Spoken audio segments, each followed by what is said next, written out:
Cerita kali ini masih melanjutkan cerita yang kemarin, berjudul Desa Tanpa Suara Azan.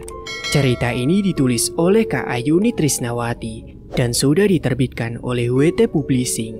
Dan di sini Mang Ripan juga sudah mendapatkan izin untuk mengangkat ceritanya. Dan bagi kalian yang ingin membaca ceritanya secara langsung, bisa kunjungi link yang akan Mang Ripan sertakan di kolom deskripsi. Dan tak usah lama-lama, ini dia ceritanya. Hawa panas mulai terasa karena api dari lilin mulai menyambar kain-kain kurden hitam yang panjang. "Kamu takut, Yondo?" olok sosok itu ketika membaca ekspresi ketakutan Gita. "Aku akan melenyapkanmu," desisnya lalu tertawa. Punggung Gita menabrak meja, dia tidak bisa bergerak lagi. Tak ada jalan keluar selain jalan di belakang Nyai Wati. Asap hitam mulai memenuhi ruangan itu. Dada Gita pun terasa sangat sesak. "Matilah dasar wanita sialan," umpat Nyai Wati. Bunyi api yang mulai melahap barang-barang terdengar menakutkan. Sebisa mungkin Gita menutupi hidungnya. "Menjauhlah darinya," pekik sosok pocong Kinasi. Dia muncul bersama banyak sekali pocong yang lain dengan keadaan yang serupa. "Karena perbuatanmu, kami harus menanggung ini semua. Kami selamanya akan menjadi budak setan. Arwah kami tidak diterima langit maupun bumi. Padahal ini bukan kemauan kami," ucap sosok pocong Kinasi. Gita mengambil kesempatan untuk melarikan diri. Saat berjalan menuju tangga, dia tidak sengaja menabrak sebuah kotak yang ada di atas lantai. Kotak itu terbuka dan sebuah kepala lain menggelinding keluar. "Isak," gumam Gita. Dia tidak percaya dengan apa yang dilihatnya. Nyai Wati menjerit, dia akan terbang ke arah Gita, tetapi puluhan pocong yang bersama Kinasi langsung mengerubunginya. Mereka seolah menahannya agar tidak mendekati Gita. Gita pun lalu mengangkat kepala Isak dan melemparkannya ke dalam api. Sebelum terbakar, Gita menoleh dan mendapati wajah pada kepala Isak itu tersenyum. Gita. Asap hitam semakin memenuhi ruangan itu. Kepala-kepala yang terbakar itu mulai menguap bersama dengan cerita Nyai Wati. Asap merah membumbung bercampur dengan aroma busuk. Gita hampir tidak kuat untuk naik ke atas. Kemudian sesaat Pak Amin pun muncul dan segera menolongnya. Keduanya pun naik lalu berlari keluar. Suara dentuman keras terdengar di belakang mereka. Gita terus berlari. Dia sempat menoleh dan mencari keberadaan Bimo. "Dia ada di luar, ayo cepat nak," titah Pak Amin. Keduanya kembali berlari. Gita terkejut saat melewati bagian depan bangunan. Itu berisi banyak sosok lelaki dengan kondisi memprihatinkan. Ada yang masih hidup tetapi lemah, banyak pula yang sudah meninggal. Terdapat juga tulang belulang yang berserakan seolah tidak terhitung lagi jumlahnya. "Ayo kemari," teriak Ustadz Ilman. Dia menarik Gita ketika suara dentuman yang lebih keras kembali terdengar. Bangunan itu terbakar, sulit dijelaskan karena walau terbuat dari semen, api seolah sangat cepat melalapnya hingga tak bersisa.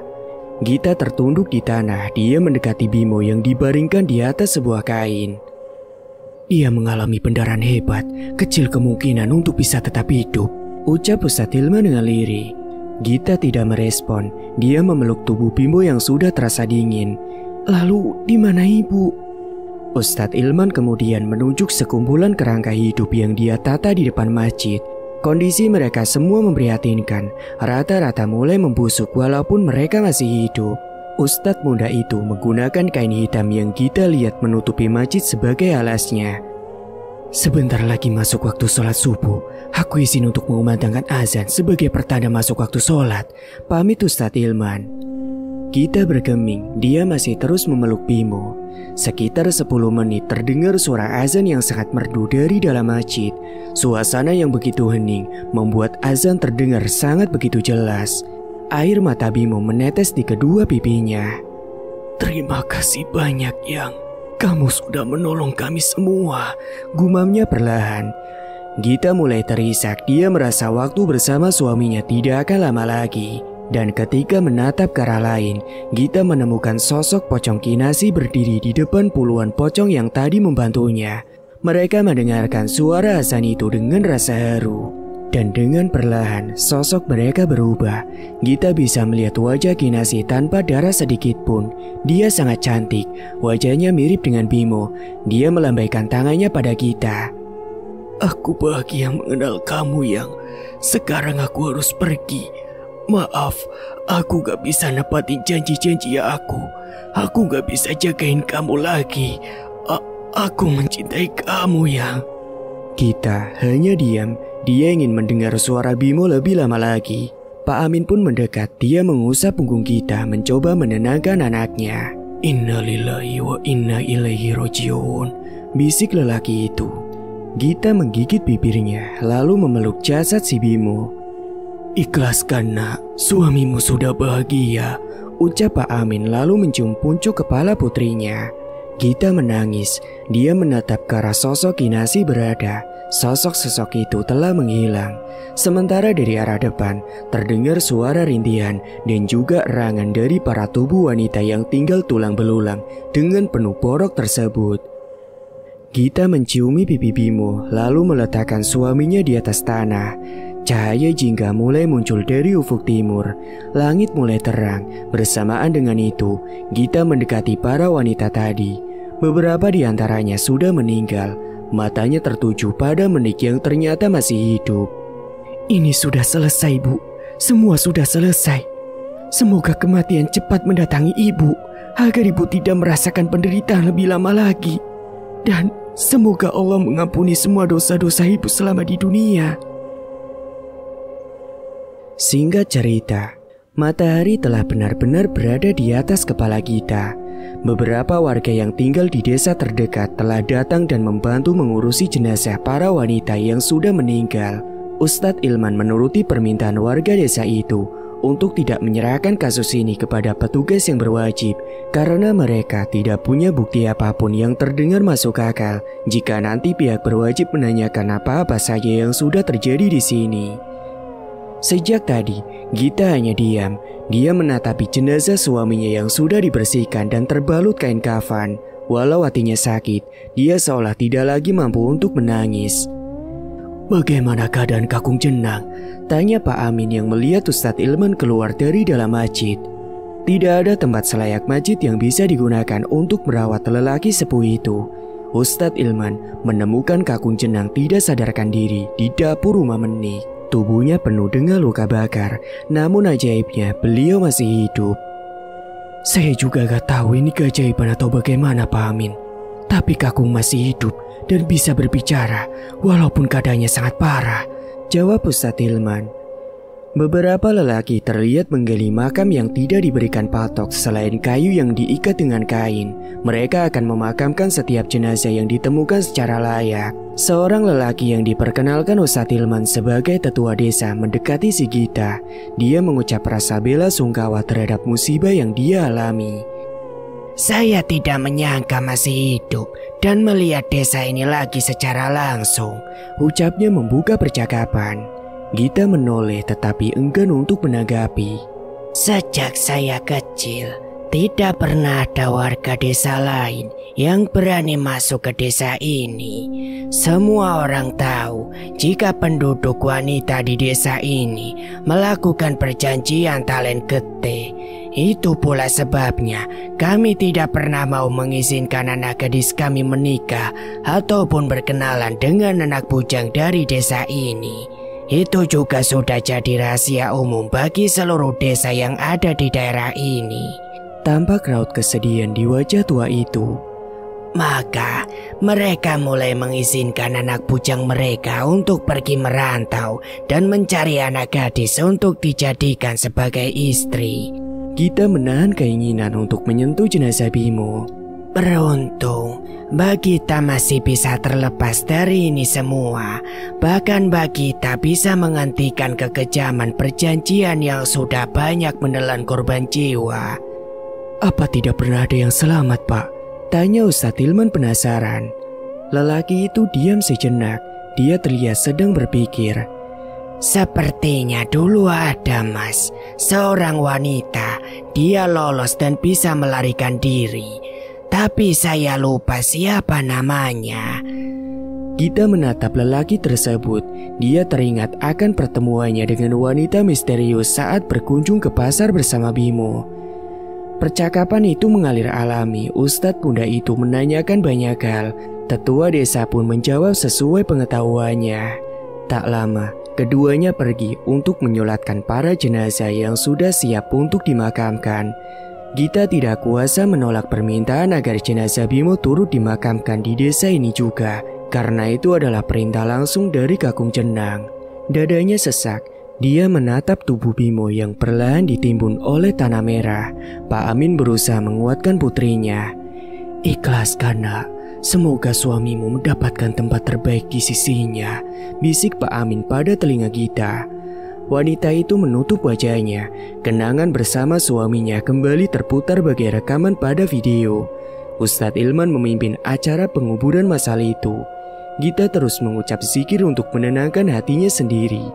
Dia ingin marah, tetapi rasanya dia tidak pantas melakukan hal seperti itu. Ini semua sudah takdir dan manusia tidak mungkin mengubah takdirnya. "Semoga Mutia bisa menerima berita ini. Papa akan menghubungi rumah setelah ini selesai," ucap Pak Amin.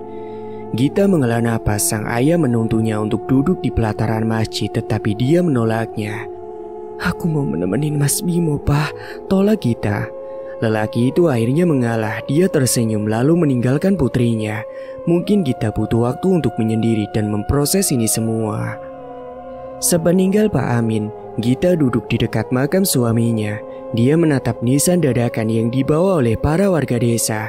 Dia pikir matanya telah kering, tetapi membaca nama lengkap sang suami membuat bulir bening itu kembali menganak sungai di kedua pipinya. "Aku rasa udah terlambat buat bilang ini ke kamu, Yang. Mungkin kamu juga gak bisa dengar. Tapi aku bahagia pernah jadi bagian hidupmu. Aku bahagia pernah menyandang status sebagai Nyonya Bimo Prayoga. Walaupun cuma sebentar. Aku bahagia pernah jadi ayang kamu, yang selalu kamu manja, kamu sayang, dan jadi cinta terakhir kamu."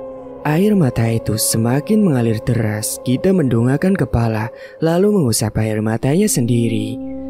"Benar kata orang, manusia baik selalu pergi terlebih dahulu. Tapi aku yakin sebenarnya kamu gak berniat ninggalin aku kan, Mas?" Gita merasakan perasaan hampa yang teramat dalam. Dia meremas tanah yang ada di hadapannya.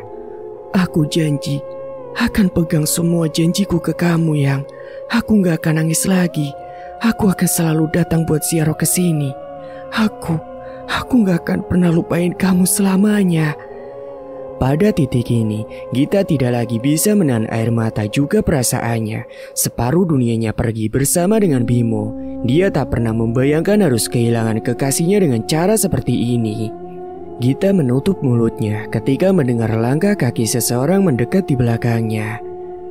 "Maaf harus menyela waktu bersedih, Mbak. Tapi Kakung Nang ingin berbicara dengan Mbak Gita.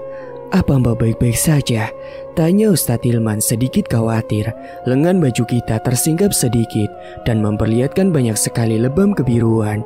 Dia juga bisa melihat hal itu pada beberapa titik di wajah wanita tersebut. Gita sedikit menoleh lalu tersenyum getir. "Baik Pak Ustadz, saya baik-baik saja." Keduanya lalu berjalan menuju masjid. Sebelum masuk, Gita melirik pada tempat Menik berada. Mertuanya ternyata sedang melihat dirinya. Gita membuang muka, ada rasa marah dan sakit setiap kali melihat wajah si Menik. Apalagi membayangkan jika karena Meniklah dia harus rela kehilangan suaminya. "Mari masuk, Mbak," ajak Ustadz Ilman yang menyadari hal itu. Gita melepas sandalnya lalu pergi ke belakang untuk membersihkan diri. Walau masjid tua itu sudah lama tidak digunakan, tetapi saat memutar keran, masih ada air yang mengalir dari sana. Bahkan air itu pun jernih juga tidak berbau. Dia lalu menggunakan mukena yang dipersiapkan untuknya. Bagaimanapun, dia harus menjaga kebersihan dan adab saat masuk ke rumah Allah. Gita melangkah ke dalam ruangan yang luas dan terasa dingin itu. Kakung Nang dibaringkan di atas karpet dekat pintu masuk. Tubuhnya penuh luka, tetapi senyum menghiasi wajah tuanya. "Assalamualaikum Kung Nang." Salam Gita. Dia menatap nanar ke arah lelaki tua itu. "Waalaikumsalam, Dok. Kemarin, Dok, Duduk di dekat Kakung, jawabnya dengan suara yang sangat jelas. Seorang wanita datang dan membawa teko berisi teh. Dia memberikan 1 gelas kepada Gita yang setelah itu mengucapkan rasa terima kasih. Bagaimana kondisi Kakung? Maaf karena membantu Gita, Kakung jadi seperti sekarang. Sesal Gita, dia hampir menangis melihat kondisi Kakung Nang. Di luar dugaan, lelaki tua itu tertawa pelan, memperlihatkan giginya yang hampir habis. Matanya yang sudah tidak jernih lagi menatap kita dengan sorot penuh kasih sayang. Kakung baik-baik saja, Nduk.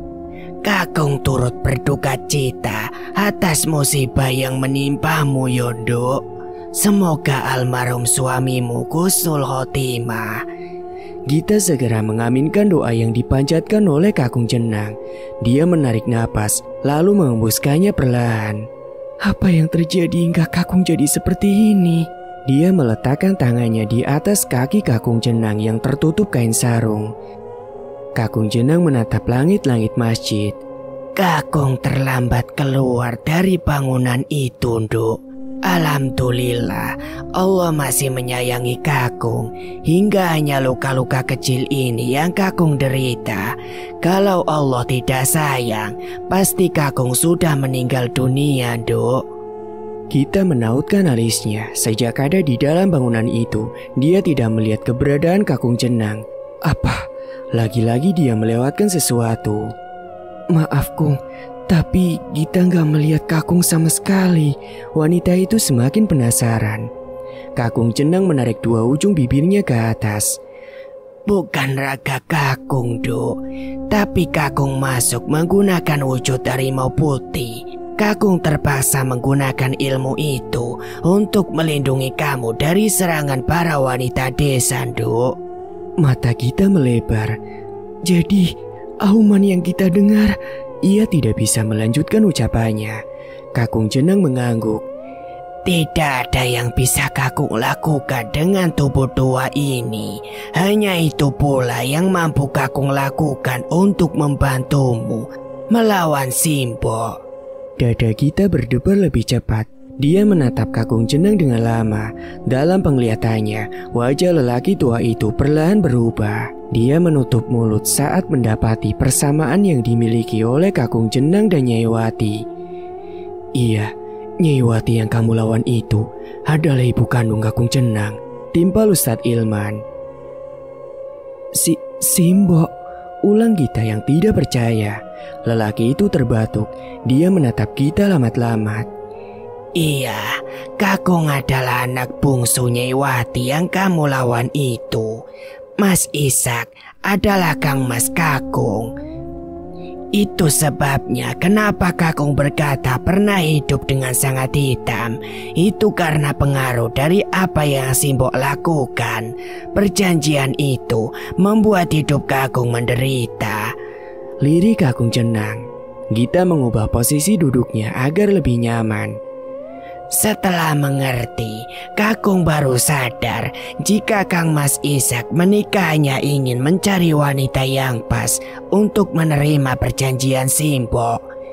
Wanita yang dia kehendaki punya kriteria khusus dan semua kriteria itu ada pada kamu, cantik, soleha.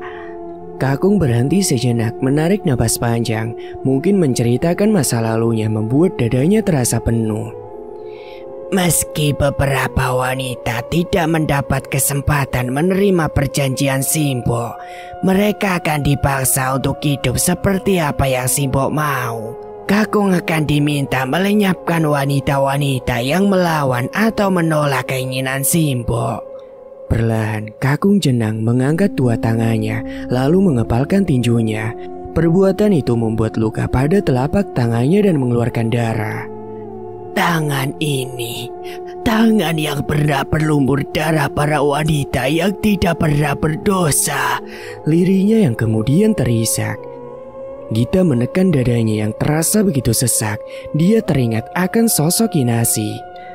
Para wanita itu mati dengan berbagai macam cara, dari yang tragis hingga diracun oleh Simbo. Tidak hanya yang menolak, Simbo juga tidak segan menyakiti istri Kang Mas Ishak yang berani memperlihatkan kemesraan di hadapannya. Simbo sakit, dia terlalu menyayangi Kang Mas Ishak hingga melakukan hal sejauh itu. Suara Kakung Jenang hilang timbul. Kamu, Kakung Jenang menyeka air matanya lalu menatap kita. Kang Mas pasti menyukaimu, Duk. Dia selalu menandai wanita yang menarik perhatiannya. Mungkin itu pula yang membuat Menik tidak berhenti mengejar kamu. Simbo pasti yang memerintahkannya. Lanjut Kakung Jenang. Gita tak berkutik, dia teringat pada semua kejadian aneh yang dialaminya sejak Bimo mengajakinya tinggal bersama Menik. Dia pikir dirinya sangat beruntung karena mendapatkan mertua penyayang dan menganggapnya seperti anak kandung. Tetapi ternyata Gita salah besar. Kebaikan Menik ternyata menyimpan banyak sekali rahasia mengerikan. Kapan Nyai Wati melakukan hal itu, Kung? Tanya Gita dengan suara lirih. Dia tidak mau percaya, namun semua yang dialaminya selama ini terasa begitu nyata, walaupun di luar nalar manusia biasa. Mata Kakung Jenang kembali menerawang jauh. Dia seolah terseret dan kembali ke kejadian berpuluh-puluh tahun yang lalu. Pernikahan palsu antara Sutoyo dan Wati telah tersebar di seluruh desa. Banyak yang menggunjing keluarga tersebut. Meskipun begitu, tidak ada yang berani mengatai Wati secara terang-terangan. Selain takut pada Sutoyo, mereka juga tunduk pada William yang saat itu punya kekuasaan, serta terkenal memiliki sifat yang bengis dan tidak pandang bulu. Laki-laki maupun perempuan akan mendapatkan perlakuan buruk yang sama jika berani menentang dirinya. Awalnya hubungan mereka terjaga rapat. William akan mendatangi Wati yang tinggal di rumah Sutoyo beberapa hari sekali. Itu dilakukan karena William telah menikah dan memiliki istri sah yang sama-sama berasal dari Belanda. Namun sayang, wanita itu memiliki kekurangan. Dia tidak bisa memberikan keturunan pada William. Adelaide, wanita yang telah bertahta di hati William sejak lama. Dia tidak pernah mempermasalahkan siapapun wanita yang sering tidur bersama William. Itu dia lakukan karena rasa cinta dan juga sayangnya. Hingga suatu hari, entah mendengar kabar burung dari mulut siapa, salah satu istri Sutoyo yang memang memiliki 4 istri, mendengar kabar pernikahan kelima Sutoyo dengan anak gadis dari seorang buruh tani. Istri yang paling muda itu mengamuk. Dia merasa sangat tersakiti karena pernikahan mereka baru berjalan selama 1 tahun dan dia tengah mengandung anak Sutoyo. Dengan umur yang masih sangat belia serta kondisi psikis yang rawan akibat tengah hamil, membuat wanita itu mengabaikan seluruh peringatan kakak madunya. Dengan kepercayaan diri yang tinggi, wanita itu datang dan segera menganiaya Wati yang juga ternyata sedang hamil muda. Tubuhnya yang kecil membuat perut buncit wanita itu sangat menonjol. Amarah istri muda Sutoyo semakin menjadi-jadi. Dia memukul Wati dengan membabi buta. Sutoyo yang pada waktu itu sedang tidak di tempat sangat murka setelah menemukan Wati hampir mati akibat perbuatan istri mudanya. Kabar itu juga sampai ke telinga William. Dia murka dan hampir membunuh istri muda Sutoyo yang telah hampir membunuh jabang bayi yang sudah ia tunggu sejak lama. Melihat kemurkaan suaminya untuk pertama kali, membuat Adelaide sadar posisinya sedang dalam bahaya. Wati dan anak dalam perutnya bisa menggusur tahtanya di dalam hati lelaki itu. Hari demi hari dilalui oleh Wati. Semakin lama, kandungannya kian membesar. Perhatian William pun berlipat ganda padanya. Setiap hari lelaki itu akan datang untuk berkunjung. Dia tidak pernah datang dengan tangan kosong. Setidaknya dalam tasnya selalu ada beberapa macam makanan yang disenangi oleh Wati, yakni buah-buahan, apel dan jeruk. Roti manis, selai kacang, mentega, atau susu sudah menjadi makanan sehari-hari wanita pribumi itu. Rasa cemburu yang sudah tertahan lama semakin membesar dan menyesakan hati Adelaide.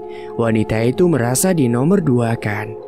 Hingga di suatu sore yang dingin, Adelaide memberanikan dirinya untuk mengajak William kembali ke negaranya.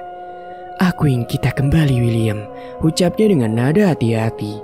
Lelaki yang sedang menikmati teh bercampur melati itu menoleh. Dia menatap Adelaide yang tampak gelisah. Mengapa? Adelaide tidak menjawab. Dia memutar cangkir yang ada di tangannya.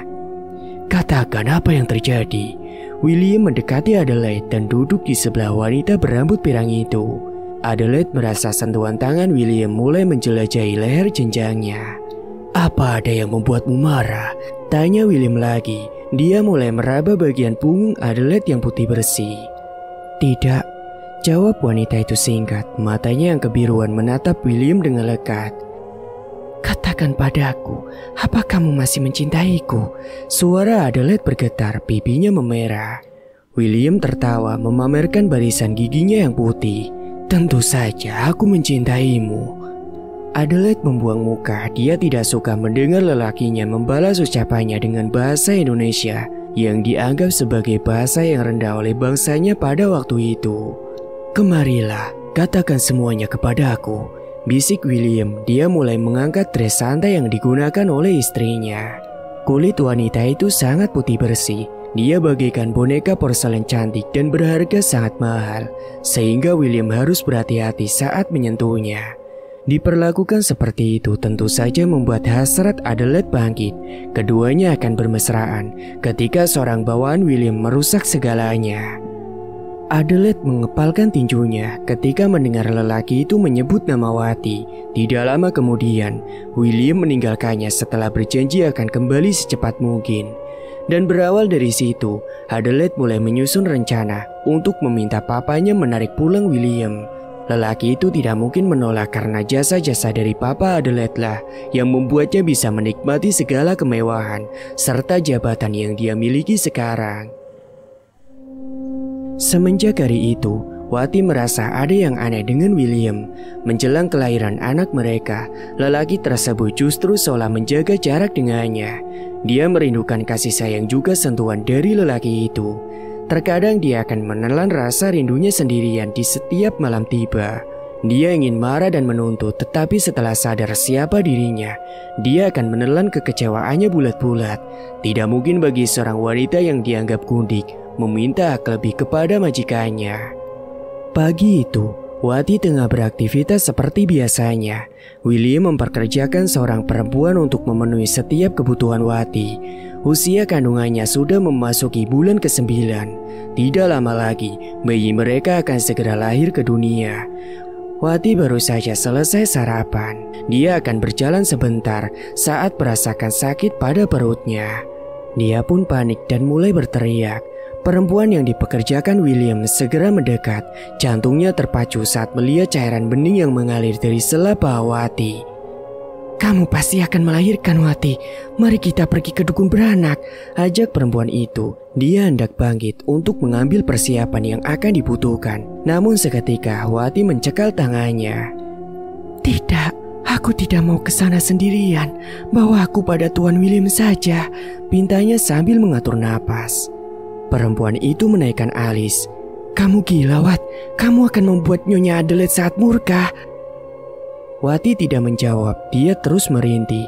Mata perempuan tadi menatap ke perut Wati, lalu beralih lagi pada sela pahanya. Napasnya tercekat saat melihat tidak hanya cairan bening yang keluar dari sana, melainkan ada cairan kental berwarna merah terang.